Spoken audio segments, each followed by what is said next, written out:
اچھا یہ فاروق سلیم صاحب، یہ ماشاءاللہ سے ہر سیکٹر میں ہی پیسے کھائے گئے اور یہی اپروچ رہی ہے اور یہی ماڈل ان کا رہا ہے، یا کسی سیکٹر میں کوئی پازیٹیوٹی بھی آئی ہے 5 سالہ دور حکومت میں؟ دیکھیے خالد صاحب نے یہ سٹوری بریک کی تھی اوریجنلی. اس میں جو 2 پلانٹس لگائے گئے تھے، ایک ساہیوال میں اور ایک پورٹ قاسم میں، اس کی کیپٹل کاسٹ $15 لاکھ فی میگا واٹ آئی تھی. اور اب جب ایشین ڈیولپمنٹ بینک اسی قسم کا پلانٹ جو ہے اس کی انٹرنیشنل کمپیریٹو بڈنگ کرواتی ہے تو وہ $8,95,000 فی میگا واٹ.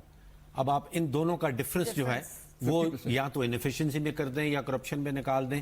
یہ اماؤنٹس ہیں. آپ نے 40% شاید خالد صاحب نکالا تھا کہ 40% جو ہے وہ اوور انوائسنگ بہت سارے پاور پروجیکٹس میں ہوئی ہے. دیکھیے سی پیک کا جہاں تک تعلق ہے وہ 75% جو ہے وہ پاور سیکٹر ہے اور 25% جو ہے وہ آپ کا انفراسٹرکچر ہے. یہ 75% جو پاور سیکٹر ہے اس میں تو تقریباً ہر چیز خالد صاحب نے گنوا دی کہ وہ 35 سے 40% اوور انوائس ہوئی.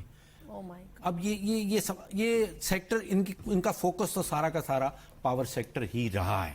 اگر آپ میٹرو بس میں جانا چاہیں تو پھر ہم نے دنیا کی سب سے مہنگی میٹرو بس اسلام آباد راول پنڈی والی بنائی. کیسے سر دنیا کی مہنگی کیسے؟ دیکھیے انڈیا میں 1 کلومیٹر جو میٹرو بس کا بنتا ہے وہ تقریباً $3 سے $3.5 ملین کا بنتا ہے. چائنا میں 5 سے 4.5 ملین کا بن رہا ہے. یہ ہم نے جو اسلام آباد راول پنڈی والی بنائی تھی یہ $20 ملین کا 1 کلومیٹر بنا تھا. اور یہ میٹرو اورنج لائن تو خدا پناہ کرے، خدا پناہ دے، وہ اس میں 162 ارب روپے کا صرف چائنیز لون ہے. 162 ارب صرف چائنیز لون ہے. اس میں ایک ٹکٹ جو ہے ہمارا وہ 175 روپے کا ایک پیسنجر کا پڑتا ہے، جبکہ ہم 20 روپے چارج کریں گے. تو دیٹ مینس کہ 2.5 لاکھ پیسنجرز کو جب ہم پوائنٹ اے سے پوائنٹ بی لے کے جائیں گے تو ہر پیسنجر کے اوپر 150 روپے کا 155 روپے کا نقصان ہوگا. سر ہم تو پیسنجر کو ایک پوائنٹ سے دوسرے پوائنٹ لے کے جا رہے ہیں. خلائی مشن بھی جا رہا ہے نا بھارت کا، مارس، وہ کتنے میں بنا ہے سر؟ وہ کتنے ارب میں جا رہا ہے؟ جو مارس کا مشن انڈیا نے بنایا تھا وہ 7 ارب روپے کا بنا ہے. 7 بلین کا 7 کا فگر. 7 اور مطلب وہ مارس پہ جا رہے ہیں 7 ارب میں، اور ہم ایک پوائنٹ سے دوسرے پوائنٹ پہ جا رہے ہیں بذریعہ ٹرین. اس جدید دور کے اندر بھی 162 ارب روپے میں. ہیونگ سیڈ دیٹ، ایک مجھے وقفہ چاہیے. میرے خیال سے ہم سب کو ایک وقفہ چاہیے، آپ کو بھی ایک وقفہ چاہیے، سانس لینے کے لیے، گہری سانس لینے کے لیے، سوچنے کے لیے کہ ہمارے ساتھ کیا کیا جا رہا ہے. ایک وقفہ. میاں صاحب کہتے ہیں کہ جی پاکستان کو انٹرنیشنلی آئسولیٹ کیا جا رہا ہے اور اس میں ہماری اسٹیبلشمنٹ انوالوڈ ہے. لیکن اصل آئسولیشن تو یہ اکنامکلی سر ہماری ہونے لگی ہے. اور یہ فائنینشیل ایکشن ٹاسک فورس روف صاحب بڑا ایک سنگین مسئلہ اس وقت بنا ہوا ہے، اور وہ کوئی بھی ڈیسیجن پاکستان کے لیے لے سکتے ہیں جو پاکستان کی جو خیر ہماری معاشی حالت ابھی ابتر ہے، لیکن وہ تو بالکل بیڑا غرق ہی ہو جائے گا. تو یہ بتائیے ذرا اس حوالے سے بھی اپڈیٹ کیجیے ہمارے ناظرین کو، یہ کیا صورتحال بننے جا رہی ہے؟ ہم فائنینشیل ایکشن ٹاسک فورس میں تو میرے اپنی ذاتی اپریزل کے مطابق ہم گرے لسٹنگ سے بلیک لسٹنگ کی طرف جا رہے ہیں. دیٹ مینس کہ جی اس وقت ہمیں بہت میجر قسم کی سچویشن جو ہے نا وہ کریٹ ہو جائے گی. لیکن آپ اگر یہ سب کچھ جو ہم ڈسکس کر رہے ہیں، گرے جو ایک گمبھیر قسم کی سچویشن آئی ہوئی ہے، آپ اس کے پیچھے دیکھیے کہ کیوں ہے. بہت امپورٹنٹ یہ ہے کہ چونکہ ذاتی طور کے اوپر میں جو ان کا اسٹائل آف گورننس ہے نا اس سے میں آگاہ ہوں. اگر آپ حالات اس سے کوئی ڈفرینٹ ایکسپیکٹ کر رہی تھی تو پھر میں کوئی لفظ استعمال نہیں کروں گا، because I have known it from day one, I have known them for a long time. And you have said it several times in my show. Yes کہ جی یہ ملک کو تباہ کریں گے، کچھ اور نہیں کریں گے. انفارچونیٹلی ٹیکنیکل جو فیکٹس دیے ہیں خالد صاحب نے اور فاروق صاحب نے، آپ ان کی نظر میں آپ میرے پاس فرینکلی کچھ کہنے کو نہیں بچا ہوا سوائے اس کے کہ جو فیوچر ہے اس ملک کا وہ کراس روڈس کے اوپر ہے. مستقبل جو اس ملک کا ہے وہ کراس روڈس کے اوپر ہے. اس ڈیٹ کے ساتھ یہ ملک سروائیو نہیں کر سکتا. اور یہ ڈیٹ جو ہے یہ فاروق صاحب اگر یہ ملٹی پلائنگ ڈیٹ ہے، یہ انکریزنگ ڈیٹ ہے. کیونکہ اس ڈیٹ میں سب سے جو امپورٹنٹ کمپوننٹ ہے وہ سود جو آپ نے دینا ہے. اور دوسرا جو امپورٹنٹ بات ہے وہ انٹرنیشنل سیناریو اس وقت یو ایس کے ساتھ جو آپ کے تعلقات ہیں اس میں آپ کو کوئی انٹرنیشنل فائنینشیل آرگنائزیشن سے ریلیف نہیں ملے گا. لیکن روف صاحب یہ حکومت تو چاہتی تھی کہ یہ دوبارہ منتخب ہو کر آئے، یہ چاہتی تھی کہ عوام کے مسائل کو حل کریں، ان کی نیت تو تھی نا. دین واٹ وینٹ رانگ؟ دیکھیے نیت کا ہی لفظ جو ہے وہ فرینکلی میں اس کے اوپر بات کرنا چاہوں گا. نیت ان کی صرف ایک چیز کی رہی ہے ہمیشہ سے، اور I have known it for 4 decades. ملک کو لوٹنے کی، اپنی جیبیں بھرنے کی نیت رہی ہوئی ہے. میں یہ پوری کانفیڈنس کے ساتھ اور مطلب نالج کے ساتھ یہ میں عرض کر رہا ہوں، یہ کوئی ایگزیجریشن نہیں. میاں صاحب تو کہتے ہیں کرپشن کا ایک پائی میرے پہ ثابت نہیں ہو سکی. اب میں اس کے کیا ابھی بھی وہ کہتے ہیں مجھے کیوں نہیں کہا. مذاق بنا ہوا ہے، مذاق بنا ہوا ہے. یعنی کہ میں فیل کرتا ہوں کہ خدا کسی شخص کو، کسی خاندان کو اتنی ذلت سے دوچار نہ کرے جس وقت اس وقت شریف خاندان ہو چکا ہوا ہے. میں اس سے زیادہ کچھ نہیں کہنا چاہتا. सर ये पंजाब में देखिए ना, पंजाब के और अंदर ये 57 है सब जो बार बार कहते हैं जी 1 रुपया करप्शन का मेरे खिलाफ करे, अब उन्होंने जो मॉडल ही वहां पे डेवलप किया जिस तरीके से वो मॉडल ही करप्ट है, कंसल्टेंसी और प्राइवेट फर्म्स बनाकर उनको प्रोजेक्ट देके फिर वहां पर अपने बंदे अपॉइंट करके, तो तरीका वारदात बड़ा, ये जो तरीका वारदात है इससे 2-3 चीजें होती हैं। नंबर 1 बात, जो कॉम्पिटेंस है वो निकल जाता है, ठीक है ना जी। नंबर 2, जो आपकी फाइनेंशियल बेस है वो तबाह बर्बाद हो जाती है, क्योंकि 1 रुपए की चीज आप 10 रुपए में लगा रहे हैं, 10 की चीज जो है वो। और खालिद साहब ने जो रेस किया ना पॉइंट, वो बहुत ही क्लियर दी है। अफोर्डेबल इलेक्ट्रिसिटी, इस मुल्क में आज बिजली आप बफर मिकदार में दे भी दें तो कितने लोग हैं जो कि उसको अफोर्ड कर सकेंगे, क्योंकि हाइडल प्रोजेक्ट जो है वो खत्म हो गए हम। और तीसरी बात जो है कि जब आप इकोनॉमिक बेस जो है स्टेट की, रियासत की क्रम्बल करते हैं या वीकन करते हैं, तो उसके बाद आपके ऊपर फिर ये FATF या इस तरह के और जो इश्यूज है वो खड़े होते हैं।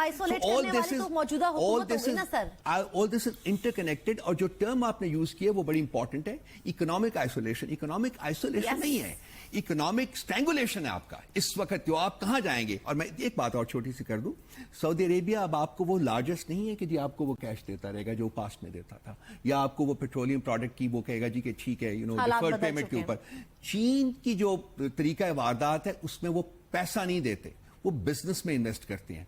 सो कैश आपको शायद कहीं से ना मिले। सो मेरे हिसाब से सवालिया निशान है, लगाए बैठे थे, इस दफा वो तोहफे भी नहीं आए। मेरी तरफ से सवालिया निशान इस चीज का है कि जो अगली हुकूमत आएगी वो इस मुल्क को रन कैसे करेगी फाइनेंशियली। और इसीलिए शायद मियां साहब चाहते हैं, खालिद मुस्तफा साहब, कि हमारी अगली हुकूमत ना आए। बिल्कुल, ये मैं बिल्कुल आप सही कह रहे हैं। और मारूख, मेरा जो सबसे बड़ा फियर इस वक्त यही है कि जो नेक्स्ट गवर्नमेंट आएगी, मुझे लगता है कि वो 6 माह बाद इकोनॉमिकली कोलैप्स कर रही है। ओह माय गॉड, क्योंकि तो क्या करे पाकिस्तान दिवालिया होने जो इस वक्त हमारी इकोनॉमिक आउटलुक है हमारी कंट्री की, वो इतनी ड्रोनी है कि उसको मेरा नहीं ख्याल है कि आने वाली जो गवर्नमेंट है उसको इतनी जल्दी संभाल पाएगी। उसको फौरन IMF के पास जाना पड़ेगा, और in the presence of fact उसकी मौजूदगी में आप कैसे जाएंगे मुझे समझ नहीं आ रही। आप तो उनके अगर रेगुलेशंस के अंडर आ जाते हैं फैफ्ट के, और फिर आपकी सारी चीज़ें जो है उसकी मॉनिटरिंग होनी शुरू हो जाती है, खासकर जो ट्रांजैक्शंस हैं, इकोनॉमिक ट्रांजैक्शंस हैं। और जहाँ पे जो FDI है वो हमारे लिए प्रॉब्लम बनती है कि अगर कोई बाहर का बिजनेसमैन है वो यहाँ पे कोई A, B, X, Y, Z के साथ बिजनेस करना चाहता है, तो वो पहले X, Y, Z जो यहाँ का है वो पहले देखेंगे। ये जो खालिद मुस्तफा है यहाँ पे कोई बिजनेसमैन है, पहले उसको देखेंगे इसका माइंडसेट कैसा है, ये कितना मजहबी है, ये क्या करता रहा है, इसने पैसे यहाँ पे कैसे बनाए हैं, और उस बंदे का भी वो शुरू कर देंगे। जो इतनी स्क्रूटनी हो जाएगी कि अल्टीमेटली ये हमारी इकोनॉमी को स्क्वीज करेगी। फैक्ट एक जो वो चैलेंज है, एक चैलेंज ये है कि जो इकोनॉमिक आउटलुक ये छोड़ के जा रहे हैं, जो बैगेज ये छोड़ के जा रहे हैं। आप देखें जो इन्होंने बजट पेश किया है, ये तकरीबन इन्होंने जो आमदनी बताई है कि हम इतनी आमदनी जो है वो पैदा करेंगे 4.5 ट्रिलियन, उसमें से आधा जो है 2.2 ट्रिलियन वो डेट सर्विसिंग में जा रहा है। तो पीछे बचता क्या? पीछे बचता क्या है? 50% आर्मी के लिए हम क्या बचते हैं बचेगा? सर, हम सब बचते हैं, बस ये आवाम बचती है। नहीं होगी, बच जाती है अगली गवर्नमेंट के लिए कोई काम कर सके। ये केयर टेकर क्या करेगी सर? आखिरी 2 मिनट है मेरे पास। देखिए, केयर टेकर के लिए कांटों का ताज है जो नया वजीर आजम बनेगा। कोयलों के ऊपर चलना होगा उसको, दफन किया हुआ है, कोयलों पे चलना होगा उसको। और वो मुझे मेरे ख्याल से वो उसको खुद भी नहीं बता रहे, जिसका नाम लेना है उसको भी नहीं बता रहे। वो आ नहीं रहा होगा, वो शायद डर रहा होगा, तो मैंने नहीं आप देखिए, पिछले 200-250 साल की जमहूरी तारीख छान लीजिए, आपको कोई मुंतखब वजीर आजम नहीं मिलेगा जो खड़ा होकर ये कहे कि मेरा मुल्क दहशतगर्द मुल्क है।